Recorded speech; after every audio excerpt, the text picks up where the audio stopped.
caramel apple M&Ms, Doritos in the shape of Christmas trees, Patriots Park, also known as Russia's Disneyland, liquor inside juice boxes, just so you can feel like a kid again. Well, these are all things that are amazing that you can only get outside of America. And so is one little Super Nintendo game called Terranigma.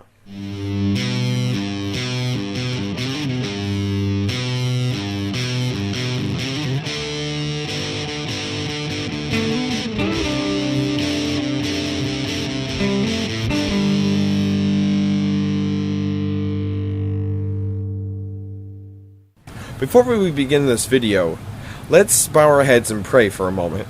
And if you're not a religious person or Christian, just look down at your phone and make it look like you're kind of bowing your head and praying. Dear Lord, thank you for the beauty of emulation of video games. You save so much money and time for other people and gain access to other games that we wish we could be able to afford or wish we could be able to play on our endless amount of library. Amen. So yeah, I've used emulation. Now, I'm more of an old school person, so I like having the actual cartridge or the original game when it comes to retro gaming. However, I happen to mod a Nintendo Mini, which I've previously mentioned, and I've added some maybe 700 to 800 NES, Super Nintendo, Sega Genesis, N64, and PlayStation 1 games on it. But I mean, hey, is Sony really losing that much money because I want to play Tony Hawk Pro Skater 3 on an emulation because for some reason they can't get licensed to all that game and all that music and, you know, put it on their precious PlayStation 1 Classic?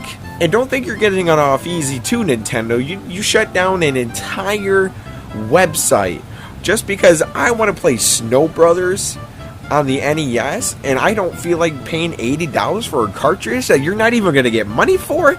Get out of here, Nintendo. Get out of here. And not only that, it makes it easy to play games that were never released in the country you live in. Because if it wasn't for that, today's episode would not be possible.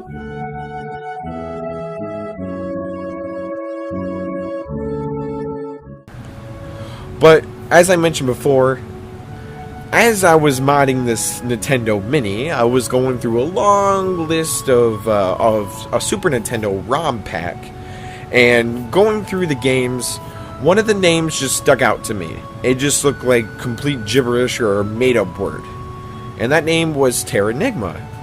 And by curiosity, I had the web browser open, so I googled Terranigma.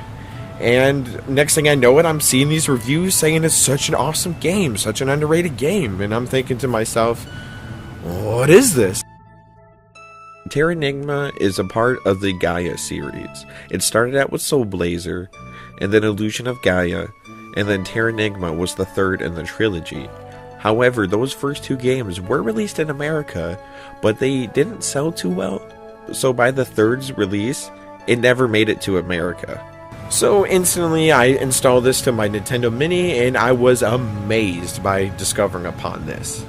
Now before I get any further, this is not only a hidden gem that I like to talk about, but this ended up being such a shock and surprising game to me that it is actually kind of up there on probably my top 10 favorite games of all time.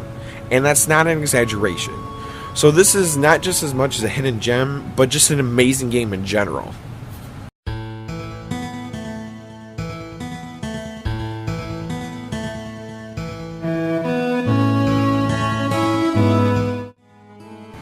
So the first thing that I noticed when I played this game was the music. And in case you haven't noticed, the first song that plays in the beginning of the game actually happens to be a song I may have used in a previous video.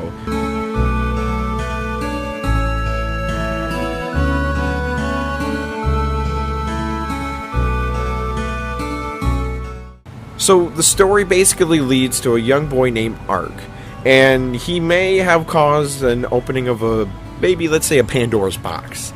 And because of that, he is told by an elder that he has to restore Earth. And basically throughout the whole game, he's restoring all these continents and just evolving mankind throughout the course of the game. And now that's pretty much as the main story goes, but it's all the little things that add up to the game that make it worthwhile.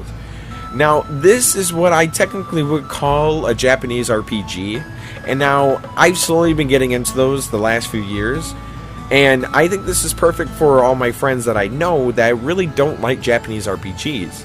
Because most commonly, when I try to introduce those games to people, the first thing they usually say is that they hate the random encounters, and then when the random encounters happen, it's turn-based combat. So this game has, to me, is kind of Enix's Chrono Trigger to Squaresoft. It's got the beauty, and even Ark himself looks kind of like Chrono, but it doesn't have that 100% like copycat of Chrono Trigger. It's just something that I would slightly compare it to. So imagine the beauty and the wonderful music in it that is similar, that I can relate to Chrono Trigger, but it has the gameplay and live action gameplay element to it similar to, let's say, Link to the Past, The Legend of Zelda. So it is very an action-based RPG where you're constantly running, jumping, doing platforming, and hacking and slashing, not to mention just a little hint of magic that's in it, that's based in the combat, and blended very well with the storytelling and this beautiful side quest and the main part of the game. And the beauty that I love of this mix mash of a Japanese RPG and an action RPG is that a lot of these, for instance, I'm going to relate to Zelda again. If when you get to a part in Zelda and you can't beat it, you got to retry it until you get it. Now, with a lot of turn-based RPGs, basically you can spend time on the side to grind, use that same attack, and then you're somehow stronger, so you're able to beat the boss just a little bit easier. This game takes both those elements and blends it together. Let's say that you technically could beat a boss at level 19, but if you grind on the side to level 22 or level 23, your same attack that you've been using is actually slightly does more damage, so that way you don't have as much as a tough physical control time on this boss, and I really enjoy that.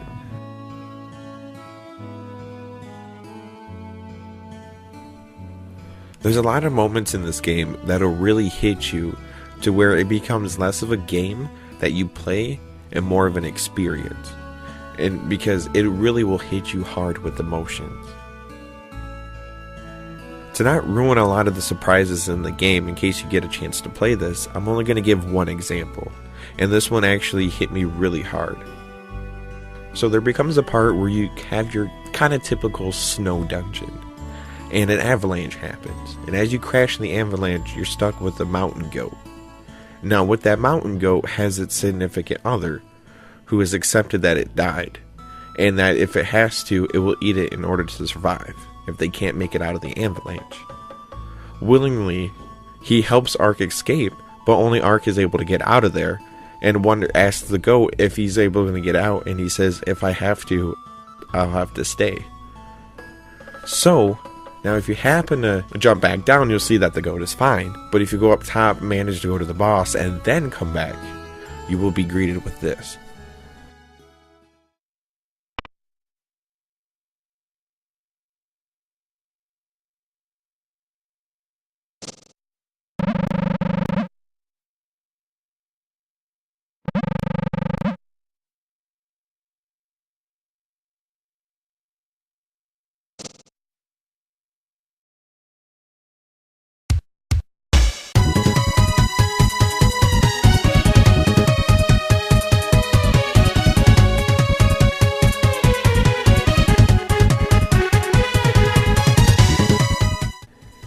This game interacts with you and your emotions just as well as you interact with it. Like, instead of putting a place marker and telling you where you have to go, or somebody telling you where you have to go, sometimes you get moments like this where you read instructions how to get through the desert, and you physically actually have to look for those things to actually head south, look for those rocks, then decide to go north, and such and such.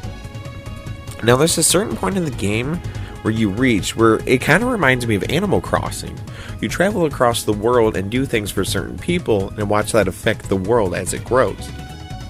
And I gotta admit, this part was actually really hard to put down. There was like a million examples that I can show.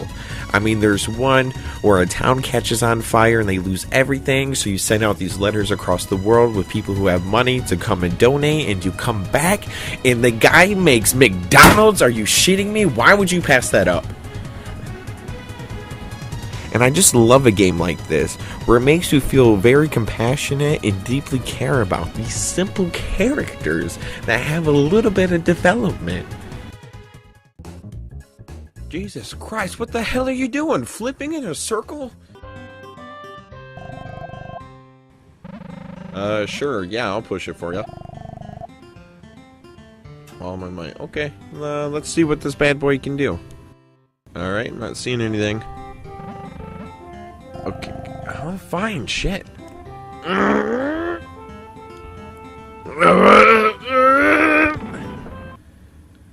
Really, Eddie?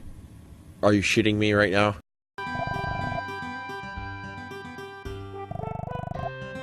I don't even want to know where your blood pressure rose. Hey, Bill. Sure. Amanda. Okay. Yeah, I'll go talk to her. Oh, hold on. This might be it. Is this Amanda? Hey, you. Are you Amanda? Wise guy, huh? Pretty sure. Alright. Ask this lady one more time. Alright. Last chance. Is your name Amanda? God damn it. Hey, you're Amanda, and... Wait a minute. That's your brother, right? That's your friend? Once you go blank, you get yourself a new cat. You left a brilliant guy for a guy that can only say arg. Well done, Amanda. You cheap, filthy slut. Oh god. Oh god, here goes. Yeah. She said she's doing great. She said for you to take care. Uh-oh.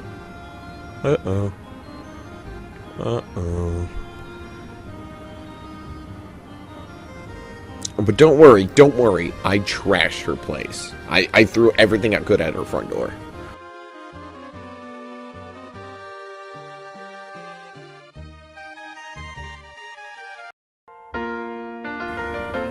Oh god, there he is. Uh-oh. Looks like he doesn't want to say anything. Hey, if it makes you feel any better, that not have a woman is fine, because I mean, every time I come here, this guy gets kicked out.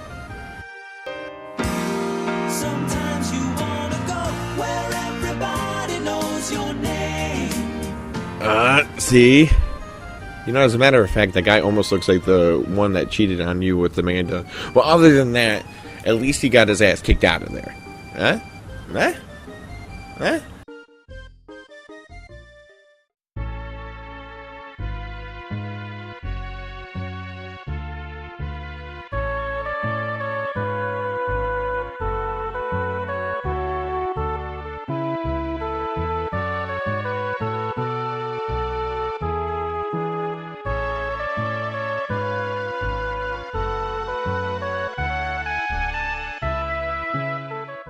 So guys, I can't stress enough how criminally underrated this game is.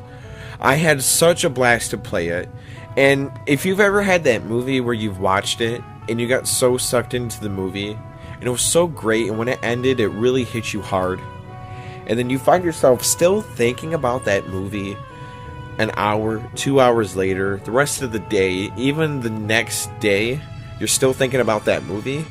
That's what this game does. So if games on this console, like Super Mario World, Super Metroid, Super Castlevania 4, and so on and so forth, have given you these memories that you can only look back on and wish you can relive, this game will create those same feeling that you've had inside with those games, but only newer and now.